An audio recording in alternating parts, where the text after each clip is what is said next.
Bukti arkeologis keberadaan Nabi Muhammad. Ada sejumlah bukti arkeologis Nabi Muhammad. Salah satu yang utama adalah proyek konstruksi massal di Mekah dan Madinah yang berkontribusi terhadap hilangnya banyak situs bersejarah tanpa terdokumentasi dengan baik. Meski demikian, sejumlah temuan arkeologis menunjukkan bukti yang dapat mendebat pendapat para pakar barat tersebut. Berikut rincian bukti-bukti arkeologis keberadaan Nabi Muhammad. Manuskrip Al-Quran tertua. Tulisan tertua manuskrip Al-Quran tertua yang tersimpan di University of Birmingham merupakan salah satu bukti sejarah awal kehadiran Islam di bumi. Menurut analisis penanggalan karbon, manuskrip yang terdiri dari 2 lembar perkamen ini berasal dari tahun di mana Nabi Muhammad hidup, yakni sekitar tahun 570 hingga 632.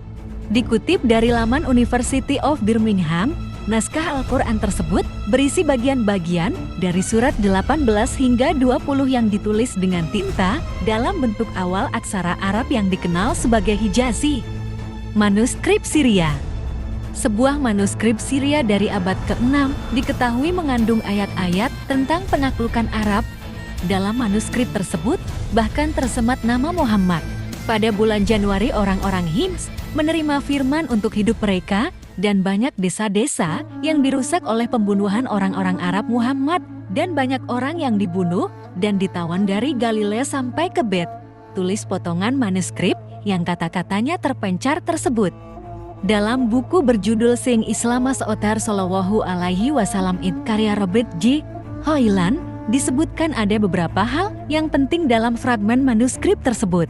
Salah satunya adalah kesesuaian dengan tanggal yang diberikan dalam sumber-sumber Arab untuk pertempuran di Gabita, yaitu 20 Agustus tahun 947 Masehi 12 Rajab 15 Hijriah dan memiliki kemiripan dengan beberapa catatan dalam Theophanes.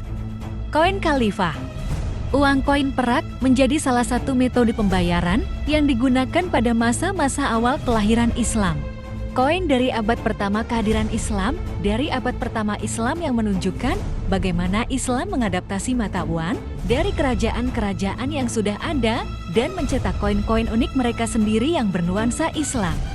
Sebelum menggunakan koin, masyarakat Arab bertransaksi dengan barter perdagangan, bertukar makanan, ternak, serta rempah-rempah dan wewangian langka seperti kemenyan dan mur yang diperoleh dalam perjalanan mereka. Setelah kematian Nabi Muhammad SAW pada 632 Masehi, kekaisaran Islam terus berkembang di bawah kekhalifahan Umayyah. Pada abad ke-7 Masehi, koin-koin yang ada dari kekaisaran Bizantium dan Sasania yang telah dikalahkan, termasuk Suriah, Yordania, Lebanon, dan Mesir modern, menjadi koin pertama yang digunakan oleh umat Islam. Salah satu contoh koin emas paling awal menunjukkan ukiran salib yang dimodifikasi dari 600-an. Salah satu koin perak yang dijuluki Alefa berdiri menunjukkan sosok pria berdiri memegang pedang yang diperkirakan sebagai Khalifah Umayyah Abd al-Malik pada salah satu sisinya. Sisi lain dari koin ini menunjukkan patung mahkota Raja Sasania Khosrow 2 tahun 591 sampai tahun 628 Masehi yang dimahkotai tahun 591 sampai tahun 628 Masehi. Dalam koin tersebut juga terdapat tulisan Arab, yakni Bismillah Muhammad Rasul Allah. Dokumen papirus. Dokumen papirus menjadi salah satu catatan bagi sejarah Islam. Puluhan ribu dokumen papirus masih dapat ditemui saat ini dalam bahasa Yunani, Koptik, dan Arab. Dalam Bulletin of the American Society of Papyrologists, dari sekian banyak informasi penting yang dikandung papirus, terdapat satu catatan mengenai penaklukan Muslim atas Mesir pada pertengahan abad ke-7. Ini merupakan sebuah peristiwa penting tidak hanya dalam sejarah peradaban Mediterania, tetapi juga dalam perkembangan salah satu agama dengan jumlah penganut terbanyak di dunia. Prasasti di Taif. Sebuah prasasti ditemukan di kota Taif, Arab Saudi, dan menjadi salah satu dari lebih dari 60 prasasti Islam awal yang ditemukan.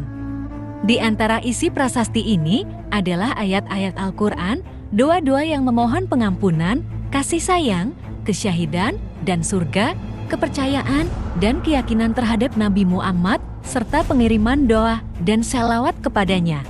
Prasasti ini, yang sampai sekarang tidak dikenal dalam pengetahuan Barat, sangat penting, karena tidak hanya menyebutkan syahadat lengkap.